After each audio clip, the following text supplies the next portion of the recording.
the sun, moving from the dark, trying to reach the light. I don't wanna stay here not another night. I've been on the run, I've been on the run. Alright, so I wanted to make a quick video on mid-side EQ. How do you do that here in FL Studio using stock plugins? Now, if in order to use mid-side EQ, you're gonna have to know what a stereo image is. If you don't know what stereo image is, then you probably want to do some quick research on it first before using mid-side EQ. Right? So basically what it comes down to is a mid-side EQ allows you to apply an equalizer on the mono signal separate from the stereo signal. Right? Because, for example, say when you apply an EQ, it applies it to the entire stereo image, the mono and the stereo. Right? But if you use a mid-side EQ, you can cut out the low frequencies on the side while keeping the low frequencies in the middle, or vice versa. Alright, so I personally don't really use this technique that much.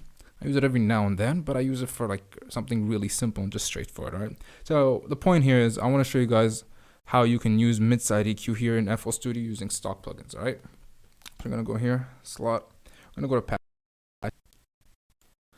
Right. By the way, this is a heavily underrated plugin here in FL Studio. Let's say you don't have enough slots and you want to add more plugins. You can always just add 50 of them here. But either way, that's beyond the scope of this video. So yeah, we're gonna go here. I'm gonna right click, go to add plugin. I'm gonna go to Fruity Stereo Shaper. Right click, disconnect. All right. I'm gonna double left click. I'm gonna go here, right click. I'm gonna go to mixing, mid A side splitter. All right.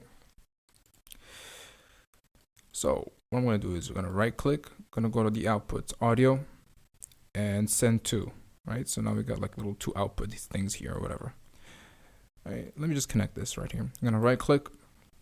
I'm gonna add a plugin. Now I can add Fruity Parametric EQ2, or I can add a TDR Nova, which is a free plugin, but I'm gonna add the Fruity Parametric EQ2 because it's stock EQ. All right, and I'm gonna add another one. All right, so I'm gonna take this part right here, connect it here, and then connect it here. Okay, so basically what this is this is the signal flow. All right, the sound comes in here, the original sound that we're working on goes into this plugin. Now, because of the settings, the mid-side A splitter, what this plugin is doing is it's splitting the stereo signal and the mono signal. All right, so we have one output for the stereo sound and one for the mono. All right, the mono is the sound that's in the middle. The stereo is in the sounds that are panned, like all the reverb and echoes and all that stuff. Yeah. So let's take a listen to just one of them. Yeah, this is the stereo. All right, these are the sounds that are on the sides of the speakers or headphones that you're using. Oh, and I should have probably mentioned this in the beginning. Please use headphones so you can actually hear what's going on. Yeah. All right, and here. Yeah, and this is the mono signal. All right.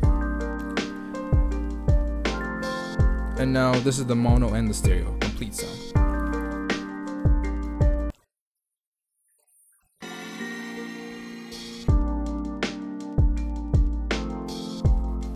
All right, so now this is a really fancy technique and a lot of people like to use it. I remember when I first started, like in my earlier days of mixing, I used to use this technique a lot, but for no reason, because I thought I had to, because I thought it would make my music sound good. But the truth is, it just made it sound even worse because I had no idea how to use it, or I didn't know that I had to have a specific reason for using it before actually using it. Yeah. Okay, so well, as I said, I don't usually use this technique that often because I don't find myself needing to, but on some occasions I need to, or it would help. Now, on this occasion, I just have one very specific thing that I want to do with this. All right, nothing too complicated.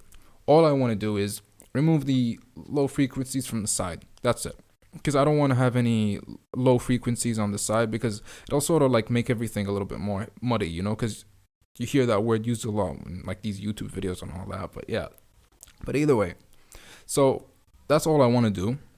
there really isn't anything else. I might try to experiment a little bit, but I'm gonna try not to go overboard, because it's pretty easy to go overboard with this technique and end up completely ruining the what's it called, the frequency balance spectrum. I don't know what the actual term for it's called, but the point is, it'll make your song or beat sound messed up if you overdo it. But either way, yeah.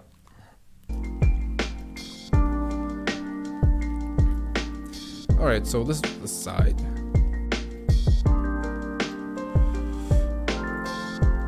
Oh, and yeah, here's another weird thing that I noticed for some reason. You see, it doesn't show any frequencies. You think that this is that it's not working, all right? But for some reason, it is. It actually is.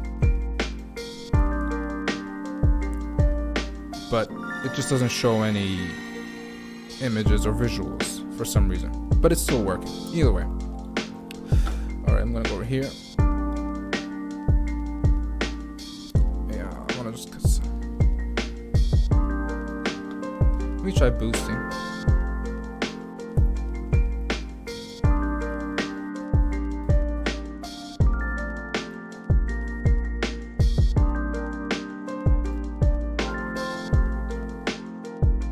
Yeah, okay. I didn't realize how loud I was. Oh my god. Let me readjust the gate here.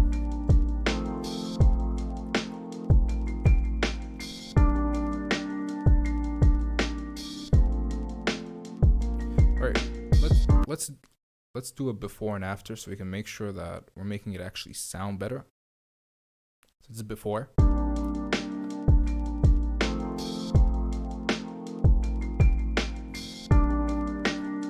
Okay, now after.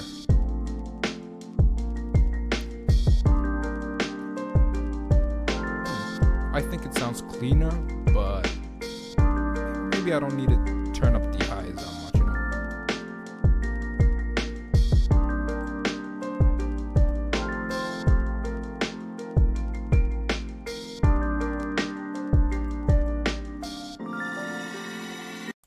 Alright, so that's the technique.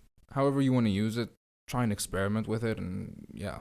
Now, another thing that I should have mentioned, you could use this on instrumental buses, like a what's it called, a drum bus, right? Or just an instrument bus, like for chords and melodies.